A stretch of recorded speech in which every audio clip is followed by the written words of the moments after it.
World war 3 की आहट पर है।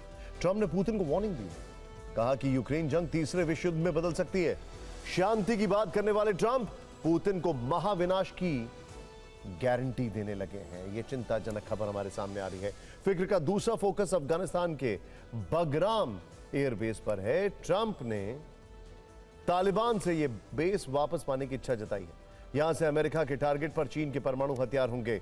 और एक और बड़ी खबर इसके अलावा फिक्र की वीडियो रिपोर्ट में पहला वीडियो फ्रांस का वायरल है। यहां 7 दिन में दूसरी बार पत्थरबाजी, हिंसा और आगजनी देखने को मिली है। 10 लाख प्रदर्शनकारी सड़कों पर उतरे हैं। मैक्रों की नीतियों के खिलाफ उग्र प्रदर्शन किया है। और दूसरा वीडियो लश्कर हेडक्वार्टर मुरीद के से वायरल है। यहां एक आतंकी ने वीडियो बनाया, बताया कि ऑपरेशन सिंदूर में एक टेरर ठिकाना नष्ट हो गया था। आतंकी के इस कबूलनामे से पाकिस्तान फिर से बेनकाब हो गया। फिक्र की 2 फाइलें भी तैयार हैं। पहली फाइल बीजेपी सांसद कंगना रनौत के दर्द वाली खुलेगी। वो कुल्लू में बाढ़ पीड़ितों से मिल रही थी। बाढ़ पीड़ित उन्हें अपना दर्द सुना रहे थे, लेकिन कंगना उनसे अपना दर्द बांटने लगी। बोली, मैंने अपने रेस्टोरेंट में 15 लाख की सैलरी बांटती हूं, लेकिन प्रतिदिन का बिजनेस 50 रुपए भी नहीं होता। फिक्र की दूसरी फाइल भारत एक लाइन प्रधान देश वाली खुलेगी। भारत में कभी राशन के लिए, कभी दवा पाने के लिए लाइन लगती रही। इस बार आईफोन 17 के लिए सुबह से लोग लाइन में दिखे हैं। इस दौरान कई शहरों में हंगामे की खबरें भी आई हैं। नेटो देश में घुसे रूसी फाइटर जेट, इस वक्त की बड़ी खबर। एस्टोनिया की राजधानी में रूसी फाइटर जेट, ये बहुत बड़ी खबर है। फुल स्क्रीन ब्रेकिंग राहुल दिखाइए। नेटो देश में फाइटर जेट्स घुसे, ये बड़ी खबर।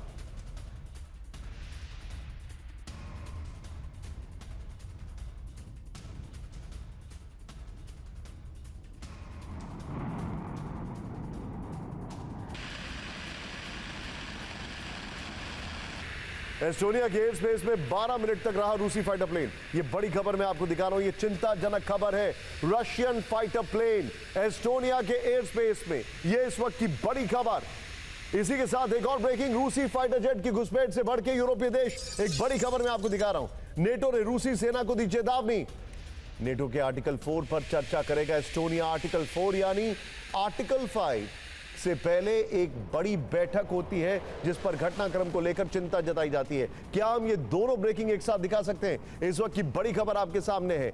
यानी रशिया का जो फाइटर प्लेन है, इस बार ड्रोन नहीं फाइटर प्लेन है, वो एस्टोनिया के अंदर देखा गया है, और वो भी 12 मिनट तक। और नेटो कंट्रीज, यूरोपियन यूनियन इस पर भड़क गई है, और नेटो कंट्रीज आर्टिकल 4 पर चर्चा की बात कर रही हैं। यह चिंताजनक खबर इस वक्त हमारे सामने आ रही है। अब आपको रूस यूक्रेन युद्ध में आज के कुछ और बड़े अपडेट्स दे देते हैं। इस जंग में दोनों ही तरफ से एक दूसरे पर भीषण हमले हो रहे हैं। रूस के ड्रोन अटैक में यूक्रेन की राजधानी कीव में तबाही देखने को मिली है। वहीं यूक्रेन के आसमानी हमलों से रूस के सैनिक और अफसर जान गंवा रहे हैं। यहां हो रही तबाही से ट्रंप इतने बेचैन हो गए हैं कि उन्होंने सीधे पुतिन को टारगेट किया, और शांति की बात करने वाले ट्रंप ने रूस को तीसरे विश्व युद्ध की वार्निंग दे दी। पुतिन पूरे यूक्रेन पर जमीनी धावा बोलने की फुल तैयारी कर चुके हैं। नेटो देश रूस को जवाब देने के लिए हथियारों से लोड कर चुके हैं, और यह युद्ध अब पूरी तरह से आउट ऑफ कंट्रोल हो चुका है। सबसे पहले आपको रूस का यूक्रेन पर विध्वंसक हमला दिखाते हैं। ये देखिए सर, कीव में इसका एम्बुलेंस अब करेगा। हैरान करने वाले यहां पर ऑडियो आ रहा है। इसमें रूस ने अपनी युद्ध स्ट्रेटेजी में अब ज्यादा फोकस ड्रोन के इस्तेमाल पर कर दिया। रूस की सेना ने जेरान 2 ड्रोन का प्रयोग ज्यादा कर दिया। लॉन्ग रेंज के इन्हीं ड्रोन से रूस ने यूक्रेन की राजधानी कीव को एक ही रात में कई बार दिलाने का प्रयास किया है। रूस के लेटेस्ट हमलों में कीव समेत 10 से अधिक शहर दहल उठे हैं। कीव में रूस के टारगेट पर अधिकतर रिहायशी अपार्टमेंट हैं। रूस ने कीव में कमांड सेंटर और प्रोडक्शन फैसिलिटी पर अटैक किया है। इस हमले में पावर नेटवर्क क्षतिग्रस्त कर देने का दावा किया गया है। रूस ने कीव समेत कई शहरों में कुल मिलाकर 100 से अधिक ड्रोन अटैक किए हैं। रूसी ड्रोन हमलों की वजह से सभी इमरजेंसी सेवाएं अलर्ट पर हैं, और यूक्रेन के डिफेंस सिस्टम अलर्ट पर हैं। 100 में से 71 ड्रोन मार गिराने का दावा किया गया है, लेकिन इन हमलों में कीव की 4 रिहायशी इमारतों को काफी नुकसान पहुंचा है। रूसी ड्रोन हमलों से कीव का ट्रॉली बस नेटवर्क भी क्षतिग्रस्त हो गया है। यूक्रेनी प्रेसिडेंट जेलेंस्की की माने तो इसी सितंबर महीने में रूस यूक्रेन पर 3500 से ज्यादा ड्रोन अटैक कर चुका है। जवाब में यूक्रेन भी रूस को अपने ड्रोन से जवाब दे रहा है। यानी दोनों ही देशों का भरोसा ड्रोन पर ज्यादा बढ़ा है। इसकी वजह भी है ड्रोन मिसाइलों की तुलना में सस्ते होते हैं। सटीक हमला करके भारी नुकसान पहुंचाते हैं। रूस के राष्ट्रपति पुतिन इसीलिए अब ड्रोन को लेकर नेक्स्ट प्लान पर आगे बढ़ने वाले हैं। खबर है कि रूस ने यूक्रेन बॉर्डर के नजदीक नए ड्रोन लॉन्च प्लेटफॉर्म बनाए हैं, उसके स्टिल्स भी हमारे पास। ब्रियांस्क में 3 नए ड्रोन लॉन्च साइट्स बनाए गए हैं। बॉर्डर से 35 किलोमीटर दूर शाहिद कामिकाजी ड्रोन का बड़ा स्टोरेज स्थापित किया गया है। क्रास्नोदार क्राय में रूस ने 7 नए ड्रोन लॉन्च पैड बनाए हैं। यह दावा ओपन सोर्स इंटेल के हवाले से किया गया है, जिसमें यह सैटेलाइट तस्वीर सामने आई है। ड्रोन असल में और भी कई तरह से वॉर गेम को बदल रहा है। सबसे बड़ी बात यह भी है कि ड्रोन स्ट्राइक के लिए रूसी सैनिकों को यूक्रेन में बहुत अंदर तक जाने की जरूरत नहीं पड़ती है। ड्रोन के इस्तेमाल से सैनिकों के जानमाल का नुकसान नहीं होता है और ड्रोन बैलिस्टिक मिसाइल से सस्ता पड़ता है। और रशिया ने यह अटैक अभी क्यों किए, इसकी वजह भी समझिए। रशिया के एनर्जी सोर्सेज पर अटैक किया जा रहा है कीव में, उसका जवाब देने के लिए रशिया एनर्जी सोर्सेज पर अटैक किया जा रहा है अलग अलग इलाकों में, उसका जवाब देने के लिए रशिया ने यूक्रेन की राजधानी को टारगेट किया है। और इससे भी बड़ी बात, रशिया ने अब मैसेजिंग देना शुरू कर दिया है। एयर डिफेंस सिस्टम को एंगेज करेंगे ड्रोन से और फिर बड़े हमले करेंगे। इस सब के बीच में आपको यूक्रेन का विनाशक प्रहार दिखाते हैं, काउंटर अटैक। एक दिन पहले खबर आई थी कि वॉर जोन में यूक्रेन ने रूस के 16 बड़े सैन्य अफसरों को मार गिराया, लेकिन इस वीडियो से लगता है कि रूस को नुकसान इससे ज्यादा हुआ। यूक्रेन ने 8 और रूसी सैनिकों को मैदान जंग में सटीक हमलों से मार गिराया। इसके अलावा यूक्रेनी प्रेसिडेंट जेलेंस्की ने एक और बड़ा दावा किया है। डोनेस्क में यूक्रेन को बड़ी कामयाबी मिली है। डोनेस्क के बड़े इलाके पर यूक्रेनी सैनिकों ने कब्जा वापस पा लिया है। 160 वर्ग किलोमीटर का एरिया रूसी सैनिकों के नियंत्रण से मुक्त कराया गया है। पोक्रोवस्क के पास 7 बस्तियों पर भी यूक्रेन अब फुल कंट्रोल कर रहा है। इसीलिए पुतिन अब प्लान बी पर आगे बढ़ने का विचार कर रहे हैं। यह प्लान बी क्या है, सुनकर यूक्रेन में हलचल तेज है। पुतिन ने जानकारी दी है कि रूस यूक्रेन पर और ज्यादा विध्वंसक हमलों की तैयारी कर रहा है। यूक्रेनी फ्रंटलाइन पर रूस के 7 लाख नए सैनिक तैनात हैं। जंगी तैयारी में रूस के करीब 15 लाख एक्टिव सैनिक हैं। पुतिन ने नेटो से जंगी तनाव के बीच डिफेंस बजट बढ़ाने की भी तैयारी कर ली है। नेटो से मिल रही चुनौतियों के बीच रूस ने एक और बड़ा काम कर दिया है। रूस ने न्यूक्लियर सबमरीन से क्रूज मिसाइल का टेस्ट किया। इसके अलावा इंटरकॉन्टिनेंटल बैलिस्टिक मिसाइल का भी परीक्षण किया है। यह है उसका वीडियो, जिसके ईरान तक स्मोक और रोशनी देखने की रिपोर्ट सामने आई। और इन परीक्षणों से पोलैंड और फिनलैंड में हड़कंप है। पुतिन के इरादे पहले से ज्यादा खतरनाक दिख रहे हैं। ट्रंप को इस बात का एहसास है, इसीलिए रूस अब यूक्रेन को ड्रोन हमलों से दहला रहा है। तब ट्रंप ब्रिटेन से पुतिन पर बहुत फायर थे। पुतिन को वर्ल्ड वॉर की वार्निंग दे बैठे हैं। ट्रंप ने पुतिन से नाराज होते हुए कहा कि पुतिन ने मुझे बहुत निराश किया। वो यूक्रेन में जितने लोगों को मार रहे हैं, उससे कहीं ज्यादा अपने लोगों को गंवा रहे हैं। ये पुतिन से सीजफायर करने के लिए कहने का समय नहीं है। अगर मुझे फैसला लेना पड़ा तो ये बहुत कठोर होगा। पुतिन को समझना होगा कि रूस यूक्रेन युद्ध तीसरे विश्व युद्ध में भी बदल सकता है। मतलब कहां तो Alaska summit, white house summit से ट्रंप रूस यूक्रेन युद्ध में शांति की उम्मीदें रख रहे थे, और कहां अब वो खुद ही रूस को वर्ल्ड वॉर की धमकी देने लगे। यूक्रेन को हथियारों से भी लोड किया जा रहा है। ट्रंप भी इस युद्ध में अब बारूद से आग लगा रहे हैं। अब फिक्र फ्रांस की, उस फ्रांस की जो जल रहा है। फ्रांस की सरकार हिल गई है। यूरोप के इस ताकतवर देश में आग लगी। लेकिन उससे पहले आपको एक आंकड़ा बताते हैं। फ्रांस का पब्लिक डेट जीडीपी का 110% है। फ्रांस में पिछले 5 साल में 6 प्रधानमंत्री हो गए, बदलते जा रहे हैं। राष्ट्रपति मैक्रों के खिलाफ लाखों लोग सड़कों पर आ गए हैं। जेन जी आउट ऑफ कंट्रोल हो गए हैं। पुलिस के हाथ पांव फूले हुए हैं। सवाल ऐसा क्यों हो रहा है? फ्रांस के शहर क्यों सुलगने लगे? जन विद्रोह के पूरे एपिसोड की इनसाइड स्टोरी जानने से पहले वीडियो रिपोर्ट देख लीजिए, जिससे आप गुस्से के तापमान को महसूस कर पाएंगे। फ्रांस की इन तस्वीरों को देखकर आपको क्या लग रहा है? ये इमरजेंसी है जैसे हालात, नहीं तो फिर क्या है? फ्रांस की राजधानी पेरिस समेत कई बड़े शहर मैदान जंग बन गए। पेरिस की सड़कों पर चारों तरफ अराजकता दिखी है। कई इलाकों में पुलिस और प्रदर्शनकारियों की सीधी भिड़ंत हो गई। बंद दुकानों के सन्नाटे ने स्थिति विस्फोटक बना दी। लोगों को सड़कों पर गिरा गिरा कर पीटा गया। कई जगह पुलिस को आंसू गैस के गोले दागने पड़े। फ्रांस में यह लड़ाई आर्थिक सुधार बनाम जन आक्रोश की है, और अब सड़कों पर यह साफ दिखाई दे। यहां तक कि स्कूली बच्चे भी इस बंद से जुड़ गए। जन आक्रोश की यह तस्वीर बताती है कि जनता अब और समझौता करने के मूड में नहीं है। यह हड़ताल ट्रेड यूनियन ने बुलाई। ट्रेड यूनियंस का दावा है कि सरकार विरोधी प्रदर्शन में 10 लाख लोग शामिल हुए। पेरिस, लियोन, नांतेज, मार्सेई में और इसके अलावा कई शहरों में सड़कें जाम हो गई। ट्रेनों और मेट्रो से लेकर स्कूलों और अस्पताल तक सब कुछ 24 घंटे के लिए ठप पड़ गया। हालात इतने बिगड़ गए कि सुरक्षा के लिए पूरे देश में 80,000 पुलिसकर्मी तैनात करने पड़े। विरोध प्रदर्शन के दौरान देश में 141 लोगों को गिरफ्तार किया गया। सवाल है कि लोगों की नाराजगी की वजह क्या है? 10 लाख की लोगों की संख्या कोई मामूली आंकड़ा नहीं है जो सड़कों पर उतरा है। इस जन विद्रोह की 4 वजह। पहला है बजट में कटौती का प्लान। सरकार ने घाटा और कर्ज कम करने के लिए खर्चों और कल्याणकारी योजनाओं में कटौती करने का प्लान तैयार किया है। इससे आम जनता, खासकर मध्यम वर्ग और श्रमिक वर्ग पर दबाव पड़ेगा। मैंने आपको क्या बताया था? जीडीपी का 110% डेट है। मुल्क की हालत इतनी खराब है। दूसरा कारण क्या है? राष्ट्रपति मैक्रों की नीतियां। जनता के एक बड़े वर्ग को लगता है कि मैक्रों की नीतियां आम लोगों के खिलाफ है और अमीरों के हित में है। उन्हें लगता है कि अमीरों और कंपनियों को छूट मिल रही है। 5 साल में 6 प्राइम मिनिस्टर। फ्रांस में राजनीतिक संकट बहुत बड़ा है। वहां 2 साल में 5 प्रधानमंत्री बन चुके हैं। हाल ही में नया पीएम बनाया गया। इससे लोगों में अस्थिरता और असंतोष बढ़ गया। मैक्रों के खिलाफ आंदोलन को विपक्ष का भी समर्थन हासिल है। ब्लॉक एवरीथिंग नाम से आंदोलन वामपंथी गठबंधन और संगठनों ने शुरू किया ताकि फ्रांस में सब कुछ ठप करके सरकार को झुकने पर मजबूर किया जा सके। लेकिन बजट में कटौती ही इस आंदोलन का ट्रिगर बना, जिससे आम लोग डरे हुए हैं। मैक्रो सरकार ने 2026 के बजट में करीब $52 अरब की कटौती का प्लान बनाया। इसमें पेंशन फ्रीज करना, स्वास्थ्य और शिक्षा पर खर्च कम करना, बेरोजगारी भत्ते में कमी और 2 राष्ट्रीय छुट्टियां हटाना शामिल है। सरकार का कहना है कि देश का घाटा यूरोपियन यूनियन के 3% मानक से 2 गुना। कर्ज जीडीपी का 114% हो गया। लेकिन लोग सरकार की इन दलीलों से सहमत नहीं।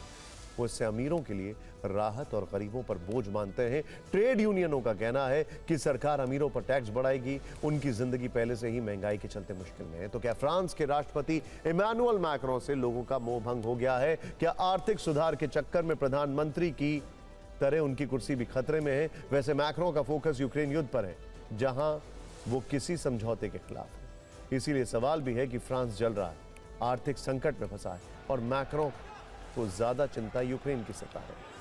मैक्रो 2017 से फ्रांस के राष्ट्रपति हैं, लेकिन अब उनके खिलाफ जिस तरह से ज्वाला भड़क रही है, उससे संकेत जो है वो बड़े चिंताजनक है।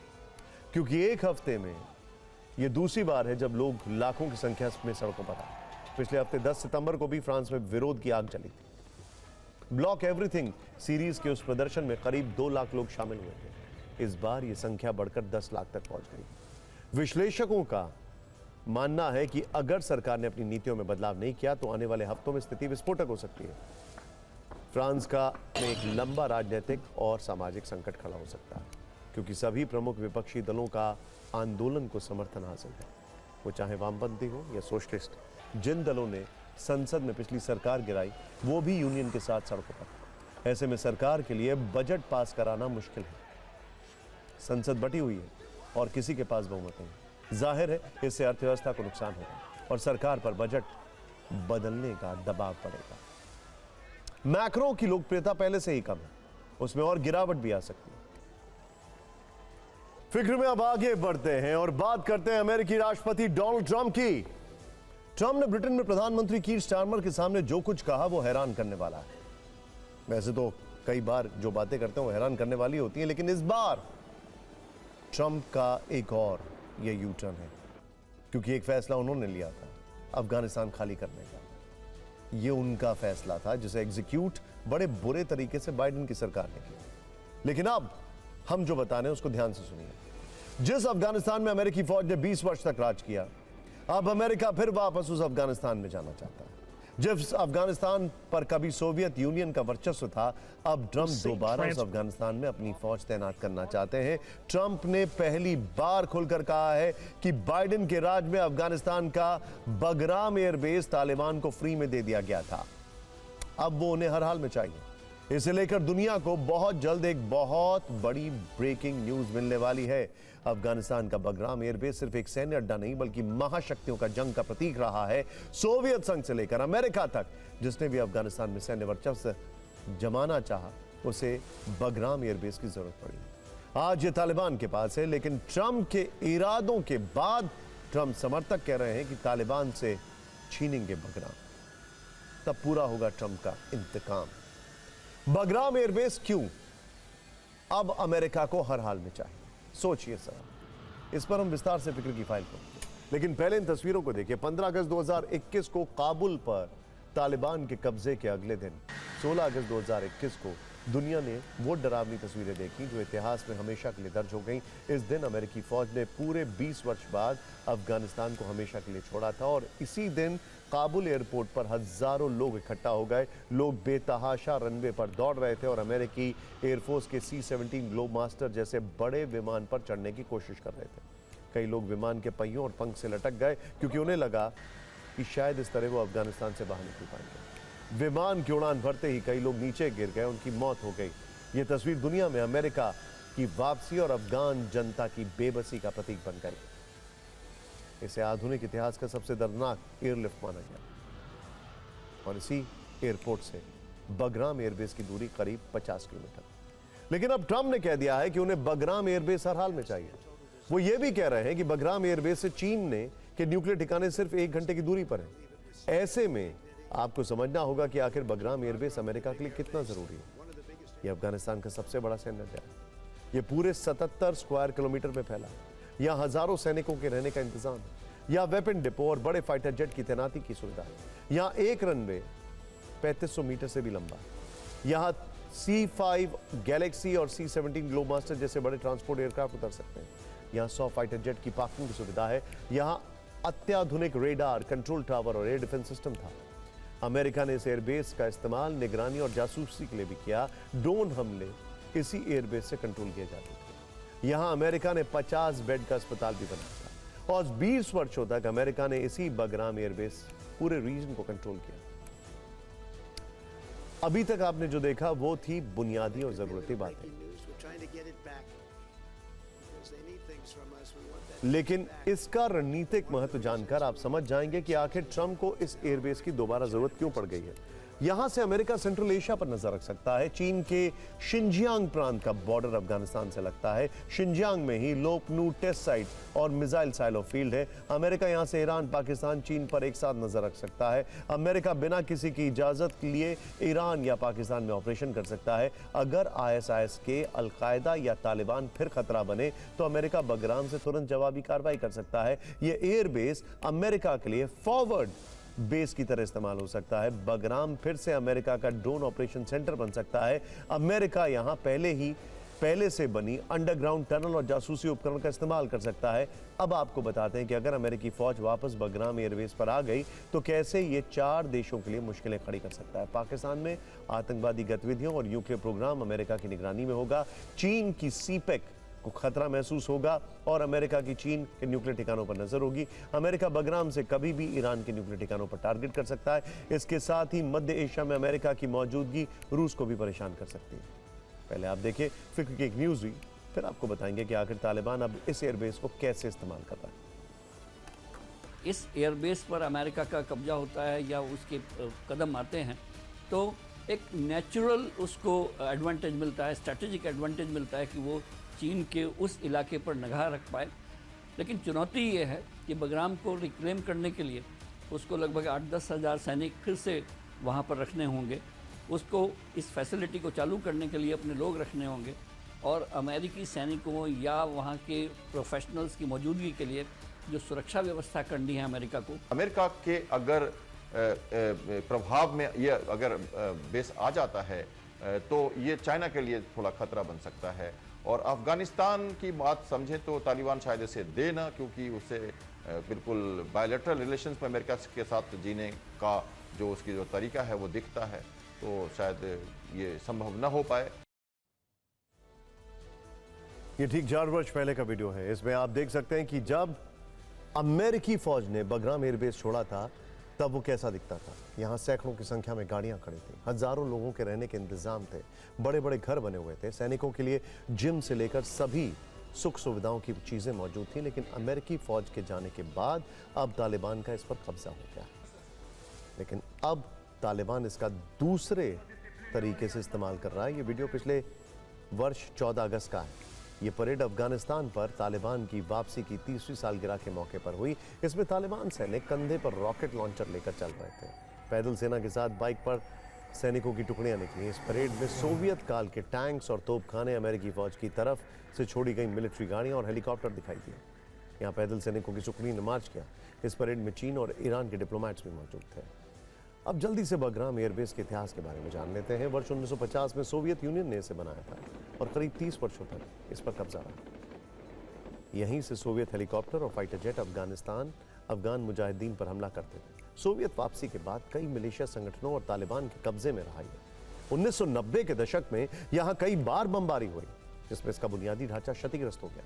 9/11 हमलों के बाद अमेरिका ने अफगानिस्तान पर ऑपरेशन शुरू किया। बगराम को अमेरिका और नेटो ने आधुनिक बनाया और मुख्य हब में बदल दिया। यहां से अमेरिका ने अल-कायदा, तालिबान और ISIS-K के खिलाफ बड़े ऑपरेशन चलाए। 2021 में अमेरिका के जाने के बाद इस पर अब तालिबान का कब्जा है और अब ट्रंप चाहते हैं कि जल्द से जल्द अमेरिकी फौज की वापसी बगराम एयरबेस पर होनी चाहिए। वैसे इस बीच अपडेट यह भी है कि अफगानिस्तान ने बगराम एयरबेस को अमेरिकी नियंत्रण में वापस लाने के ट्रंप के अनुरोध को ठुकरा दिया है। तालिबान विदेश मंत्रालय के प्रवक्ता जाकिर जलाल ने सोशल मीडिया पर लिखा, काबुल आपसी सम्मान और साझा हितों के आधार पर वाशिंगटन के साथ बातचीत के लिए तैयार है। साथ ही इस बात पर भी जोर दिया है कि उनकी सरकार अफगानिस्तान में अमेरिकी फौज की फिर से बहाली की मंजूरी नहीं देगी। अब फिक्र की पॉलिटिकल फाइल खोलते हैं। चर्चा बाढ़ पीड़ित एक सांसद की करते हैं जिनका नाम है कंगना रनौत। कंगना हिमाचल प्रदेश की मंडी सीट से बीजेपी सांसद है। बाढ़ पीड़ित तो आपने कई देखे होंगे, उनके दर्द भी आपने सुने होंगे, लेकिन सेलिब्रिटी बाढ़ पीड़ित कंगना का दर्द जरा दूजे किस्म का है। इस वर्ष हिमाचल में सैलाब आया है, इसमें करीब 4000 करोड़ का नुकसान हुआ है और कम से कम 400 लोगों की मौत हुई है। हजारों लोगों के घर बह गए हैं, सैकड़ों दुकानें टूट गई हैं। ऐसे में आम जनता राहत के लिए नेताओं की तरफ देखती है। मंडी की जनता भी अपनी सांसद कंगना रनौत के पास पहुंची, लेकिन माननीय तो इस समय खुद ही बाढ़ पीड़ित हैं। उनका दुख खत्म नहीं हो रहा है। वो लोगों को अपनी परेशानी बताने लग गए। उन्होंने कहा कि मैं भी हिमाचली हूं और यहीं की रहने वाली हूं। लोग मुझसे सहायता मांगने आते हैं, लेकिन मेरा दर्द भी समझो। मैं एक सिंगल विमन हूं, मेरे रेस्टोरेंट की सेल सिर्फ 50 रुपए है और खर्च 15 लाख रुपए। केंद्र सरकार ने आपदा के बाद 10,000 करोड़ की वित्तीय मदद दी। एक बार सुनिए बाढ़ पीड़ित कंगना का दर्द।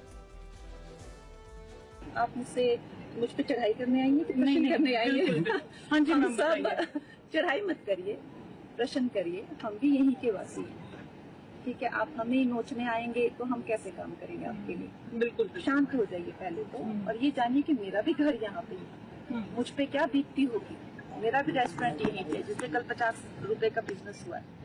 15 लाख की सैलरी यही है, 50 रुपए का बिजनेस हुआ। मुझ पे भी क्या बीतती, मेरी भी तो, मेरी दर्द भी आप समझिए ना।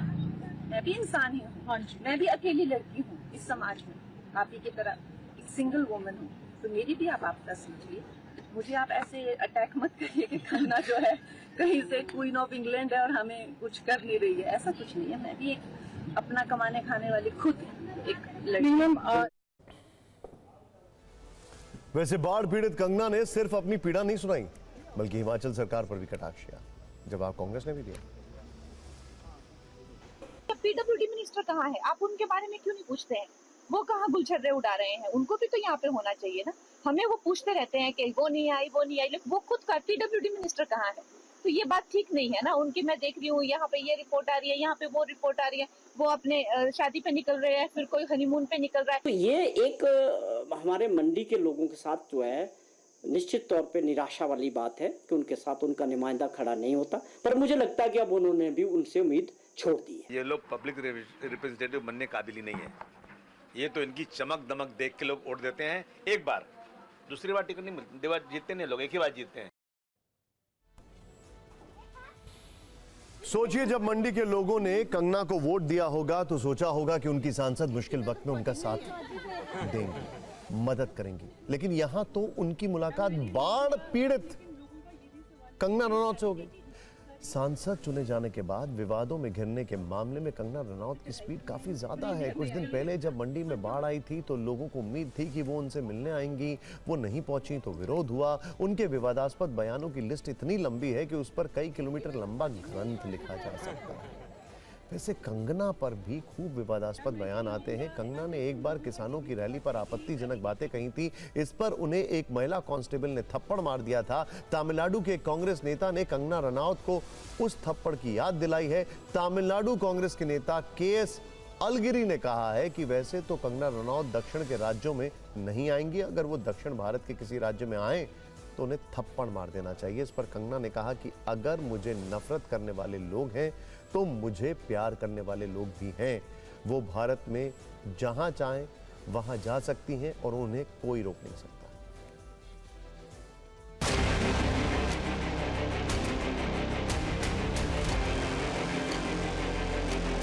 I told the agricultural workers, suppose if she come to our area, maybe she may come. What police officer did in the airport, the same way you will do here. Then only she rectified her mistake. हमारे भारत में जो है हम कहीं भी जाएंगे, कोई हमें रोक नहीं सकता। आई थिंक महिलाओं की जो डिग्निटी है, इंटेग्रिटी है, उसका एक ऐसे हर आए दिन चित्रे उड़ाना, मजाक उड़ाना, उनको ऐसे कहना, तो कहीं ना कहीं एक आम साधारण लड़कों को भी लगता है कि हम भी अपने कॉलेज की किसी मेट को या मोहल्ले की किसी बेटी को या बहन को इस तरह से ट्रीट कर सकते हैं, तो ये ठीक नहीं है। तो कंगना रनौत जी का जो सम्मान अपने क्षेत्र में अपने काम से या राजनीति की वजह से है, उसको ये नेता कभी समझ नहीं पाएंगे। और ये जो इस तरह की बयानबाजी करते हैं, ये महिलाओं के प्रति इनका नजरिया समझ में आता है। इस सब के बीच में फिक्र में अब बात करते हैं दुनिया के सबसे बड़े लोकतंत्र में लाइन तंत्र की, जिसकी चर्चा पिछले कुछ घंटों से खूब हो रही है। इसकी सबसे बड़ी वजह है दिल्ली, मुंबई, बेंगलुरु समेत कई शहरों से आई ये तस्वीरें। आपको बता दें, ये साधारण लाइन नहीं है, ये गरीबों की लाइन भी नहीं है और ये मरीजों की लाइन भी नहीं है। ये लाइन है आईफोन खरीदने की, जिसकी न्यूनतम कीमत भी करीब 83,000 रुपए है। ये देखिए, रिसर्च ये बताती है कि इन लोगों में से हर चौथे व्यक्ति ने आईफोन कर्ज लेकर लिया है। भारत में 70 से 90% लोग आईफोन EMI पर लेते हैं। सोचिए, भारत कैसे एक लाइन प्रधान देश है, जहां हर मेट्रोपॉलिटन सिटी से लेकर किसी छोटे गांव कस्बे तक लोग लाइन में लगते हैं, जहां एप्पल के स्टोर से लेकर अस्पताल तक लोग लाइन में लगे रहते हैं। ये तस्वीरें बयां कर रही हैं कि कैसे ये लाइन में लगना भारतीयों की लाइफ का अहम हिस्सा है। ये सिर्फ तस्वीर भर नहीं है, बल्कि वो सच्चाई है जिसका सामना हो सकता है फिक्र के फैंस ने कहीं ना कहीं किसी न किसी मोड़ पर जरूर किया होगा। कहानी यही है कि एप्पल ने आईफोन 17 सीरीज के नए फोन की बिक्री आज से शुरू कर दी। आईफोन के लेटेस्ट मॉडल खरीदने के लिए मुंबई के BKC स्टोर के बाहर देर रात से ही लाइन लगी हुई थी। करीब 7 से 8 घंटों तक लोगों को इंतजार करना पड़ा।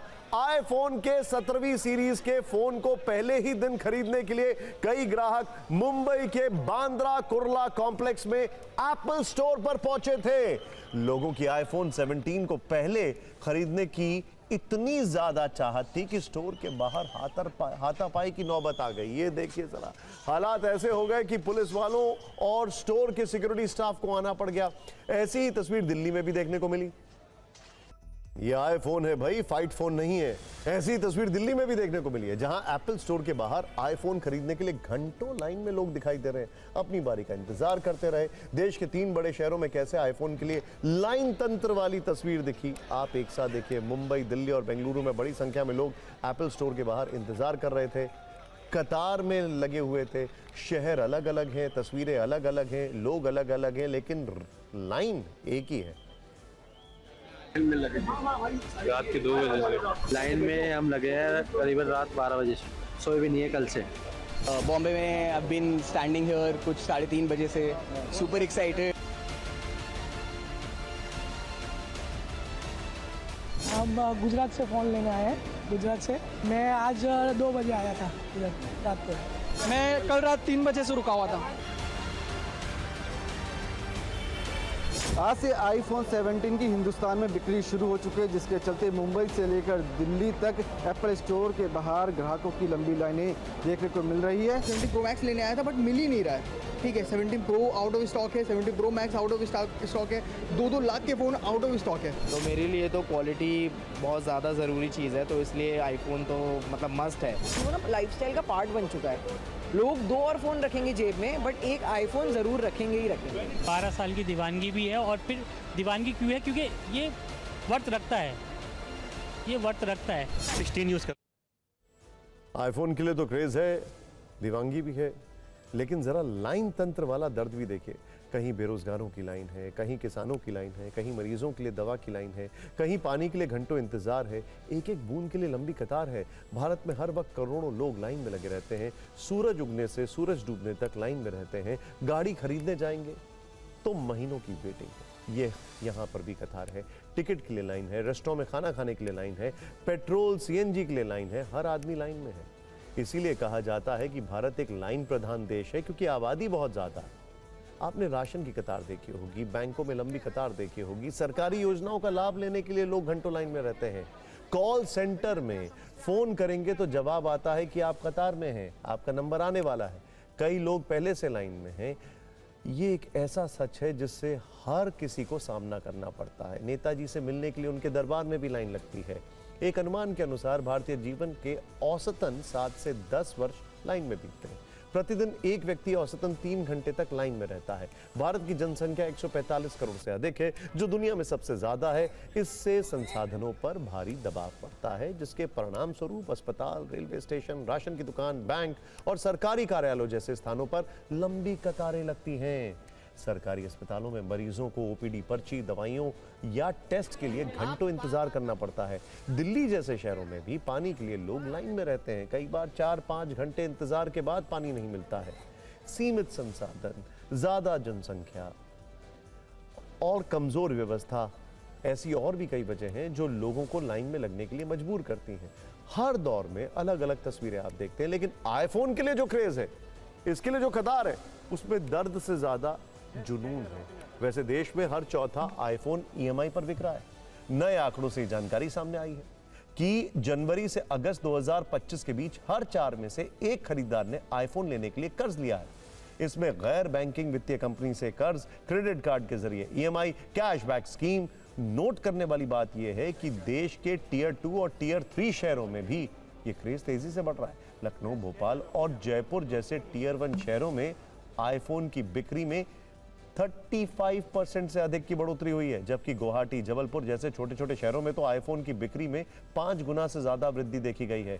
ऐसे है भी मेक इन इंडिया आईफोन। फिक्र में अब आपको एक ऐसी खबर बता दें जिसे देखकर आप हैरान रह जाएंगे। आपने अजय देवगन की जो फिल्म है दृश्यम, वो जरूर देखी होगी, जिसमें वो एक विक्टिम की कार को एक तालाब में डुबो देते हैं। पुलिस उस कार को तालाब से निकालती है और उसके बाद शुरू होता है असली ट्विस्ट। हमारी इस खबर में भी कार और पानी वाला ऐसा ही ट्विस्ट है। यह खबर मध्य प्रदेश के राजगढ़ से है, जहां एक बीजेपी नेता के बेटे ने 1 करोड़ 40 लाख के कर्ज की माफी के लिए खुद की मौत की झूठी स्क्रिप्ट लिख डाली। कहानी भी ऐसी कि पुलिस वाले 10 दिनों तक उलझे रहे, लेकिन फिर एक मोबाइल ने पूरी साजिश से पर्दा उठा दिया। अब हुआ यह कि 5 सितंबर को पुलिस को खबर मिली कि एक कार राजगढ़ की काली सिंध नदी में गिर गई। बताया गया कि उस कार को बीजेपी नेता महेश सोनी का बेटा विशाल चला रहा था। तुरंत गोताखोरों और स्थानीय लोगों की मदद से रेस्क्यू ऑपरेशन अंजाम दिया गया। इस अभियान में नदी के अंदर से कार तो मिल गई, लेकिन विशाल का कुछ पता नहीं चला। इसके बाद इलाके के 50 लोगों की मदद से नदी के 20 किलोमीटर के एरिया में सर्च ऑपरेशन चलाया गया। यह अभियान 8 दिन तक चलता रहा, लेकिन पुलिस के हाथ कुछ नहीं लगा। इस दौरान विशाल के पिता महेश सोनी ने पुलिस पर मामले में लापरवाही बरतने का आरोप भी लगा दिया। दबाव में पुलिस ने सर्च ऑपरेशन और ज्यादा तेज कर दिया, लेकिन नतीजा कुछ नहीं निकला। जब 8वें दिन तक पुलिस को कोई सुराग नहीं मिला तो उसे शक हुआ। फिर दूसरे एंगल से मामले की जांच शुरू हुई। पुलिस को लगा कि हो सकता है किसी ने विशाल का अपहरण कर लिया हो, इसीलिए तुरंत विशाल के फोन की लास्ट लोकेशन, उसकी कॉल डिटेल निकलवाई गई। जैसे ही पुलिस को उसके फोन की डिटेल मिली तो वो हैरान रह गए, क्योंकि उसका फोन एक्टिव था और वो लगातार अपने फोन से बातचीत कर रहा था। पानी के अंदर से तो कर नहीं सकता। जिस वक्त पुलिस को उसके जिंदा होने का पता चला, उस वक्त विशाल के गांव में उसकी मौत का शोक मनाया जा रहा था। उसके फोन की लोकेशन से पुलिस को पता चला कि महाराष्ट्र के संभाजी नगर, शिरडी और शनि शिंगणापुर जैसे धार्मिक स्थलों पर घूम रहा है। बताया गया कि विशाल की इस साजिश का उसके पिता को भी पता था। जैसे ही उसके पिता को पता चला कि उसके पिता ने बताया कि उसकी कहानी से पर्दा उठ गया। अब अपने झूठ को छिपाने के लिए फटे हुए कपड़ों में विशाल पुलिस के सामने पहुंचा और वहां अपने अपहरण की झूठी कहानी बनाने लगा, लेकिन पुलिस उसकी सच्चाई जान बैठी थी। पुलिस ने थोड़ी सी सख्ती की तो विशाल ने बताया कि उसके ऊपर 1,40,00,000 से ज्यादा का कर्ज है और उस कर्ज को नहीं चुका पा रहा है। उसके छोटे भाइयों ने उसे आइडिया दिया कि अगर मृत्यु प्रमाण पत्र बन जाए तो बैंक उसका कर्ज माफ कर सकता है। फिर उसने अपना दिमाग चलाया, अपनी गाड़ी नदी में डालकर वहां से भाग गया। तो करीब 1.5 करोड़ के कर्ज को माफ करवाने के लिए विशाल ने अपनी मौत की साजिश रची, लेकिन मोबाइल के शौक ने उसकी साजिश को बेनकाब कर दिया। यह खबर काफी दिलचस्प है, लेकिन एक और दिलचस्प पहलू है। इस मामले में sub divisional police officer Arvind Singh ने बताया कि खुद की मौत की साजिश रचने पर पुलिस प्रशासन को लगातार 10 दिनों तक खोजबीन में परेशान होना पड़ा, लेकिन ऐसा कोई प्रावधान नहीं मिला जिसमें उसे सजा दी जा सके। इसीलिए युवक को उसके घर वालों के हवाले कर दिया गया। हालांकि कुछ वकीलों का कहना है कि यह मामला आपराधिक साजिश से जुड़ा है, जिसमें BNS की धारा 61 के तहत केस दर्ज किया जा सकता है और अधिकतम उम्र कैद तक की भी सजा हो सकती है।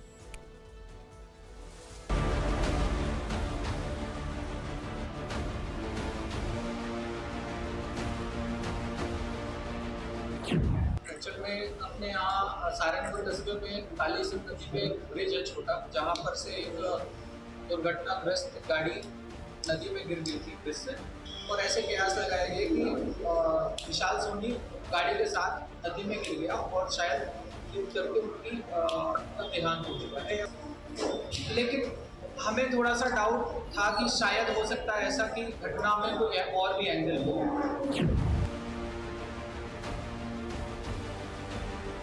जो लड़का है विशाल सोनी, यह ट्रांसपोर्टेशन का बिजनेस करता है, जिसके कुल 6 ट्रक हैं और 2 पैसेंजर व्हीकल है जो ये टैक्सी में चलाता है। इसके ऊपर इन टोटल 1.4 CR का इसने फाइनेंस कर रखा है अलग अलग बैंकों से, और उसका लगभग 1 करोड़ से ज़्यादा का जो किस्त है बची हुई है। उसका कहना है कि मैं इससे घबरा के मैंने पूरी इसको प्लान करी। आजकल आप में से बहुत सारे लोग AI यानी आर्टिफिशियल इंटेलिजेंस का इस्तेमाल किसी ना किसी रूप में करते ही होंगे, लेकिन राजनीति में अब AI की भूमिका इससे काफी आगे बढ़ने लगी है। बात करते हैं अल्बानिया की AI मंत्री की, जिसकी चर्चा पिछले कुछ दिनों से पूरी दुनिया में हो रही है। डिएला नाम की ये AI मंत्री अपना कामकाज कुछ दिन पहले संभाल चुकी हैं, लेकिन कल अल्बानिया की संसद में इस AI मंत्री का पहला भाषण हुआ है, जिसमें इस AI मंत्री ने अपना दुख सांसदों के सामने रखा। कहा, मेरी मेहनत की वजह से सरकार ने मंत्री बनाया है, मेरा मिशन सरकार का काम आसान करना है। कुछ लोग मुझे असंवैधानिक कह रहे हैं, इससे मैं दुखी हूं, लेकिन मैं बिना भेदभाव के संविधान का पालन करूंगी। मैं यहाँ इंसानों की जगह लेने नहीं आई हूँ, मंत्री के तौर पर बस इंसानों की मदद करने आई हूँ।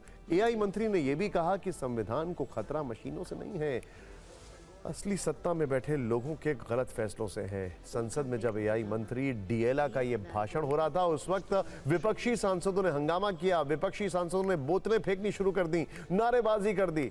विपक्ष ने आरोप लगाया कि AI मंत्री की नियुक्ति सिर्फ गुमराह करने के लिए की गई है, क्योंकि अल्बानिया के संविधान में AI मंत्री का प्रावधान नहीं है, इसीलिए AI मंत्री की नियुक्ति असंवैधानिक है। विपक्षी नेताओं ने कहा, ये AI मंत्री नहीं, प्रधानमंत्री का जोकर है, इससे सरकार ही कंट्रोल कर रही है।